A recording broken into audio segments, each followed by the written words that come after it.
धर्मराज युधिष्ठिर बोले, हे जनार्दन, फाल्गुन मास के कृष्ण पक्ष की एकादशी का क्या नाम है? उसकी विधि क्या है? कृपा करके आप मुझे बताइए। भगवान श्री कृष्ण बोले, हे राजन, फाल्गुन मास के कृष्ण पक्ष की एकादशी का नाम विजया एकादशी है। इस व्रत के प्रभाव से मनुष्य को विजय प्राप्त होती है। यह व्रत सब व्रतों में से उत्तम है। इस विजया एकादशी के महात्म के श्रवण और पाठ करने मात्र से समस्त पाप नाश हो जाते हैं। एक समय देव ऋषि नारद जी ने जगत पिता ब्रह्मा जी से कहा, महाराज, आप मुझसे फाल्गुन मास के कृष्ण पक्ष की एकादशी का विधान कहिए। ब्रह्मा जी कहने लगे कि हे नारद, विजया एकादशी का व्रत पुराने नए सब प्रकार के पापों का नाश करने वाला है। इस विजया एकादशी की विधि मैंने आज तक किसी से भी नहीं कही। यह समस्त मनुष्यों को विजय प्रदान करती है।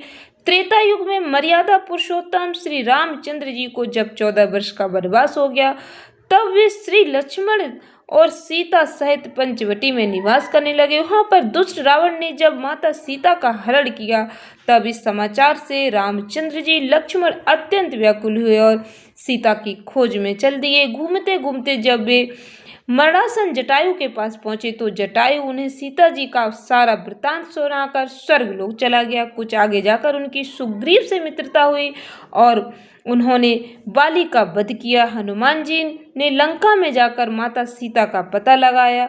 उनसे श्री रामचंद्र जी और सुग्रीव जी की मित्रता का वर्णन किया। वहां से लौटकर हनुमान जी ने भगवान राम के पास आकर सभी समाचार कहे। श्री रामचंद्र जी ने वानर सेना सहित सुग्रीव की संपत्ति से लंका को प्रस्थान किया। जब श्री रामचंद्र जी समुद्र से किनारे पहुंचे, तब उन्होंने मगरमच्छ आदि से युक्त उस अगाध समुद्र को देखकर लक्ष्मण जी से कहा कि इस समुद्र को हम किस प्रकार से पार कर पाएंगे। इस पर लक्ष्मण ने कहा, हे पुराण पुरुषोत्तम, आप आदि पुरुष से सब कुछ जानते हैं। यहाँ से आधा योजन दूर पर कुमारी द्वीप में वगदालभ्य नामक मुनि रहते हैं। उन्होंने अनेक ब्रह्मा देखे। आप उनके पास जाकर इसका उपाय पूछिए। लक्ष्मण जी के इस प्रकार वचन सुनकर श्री रामचंद्र जी वगदालभ्य ऋषि के पास गए और उनको प्रणाम करके बैठ गए।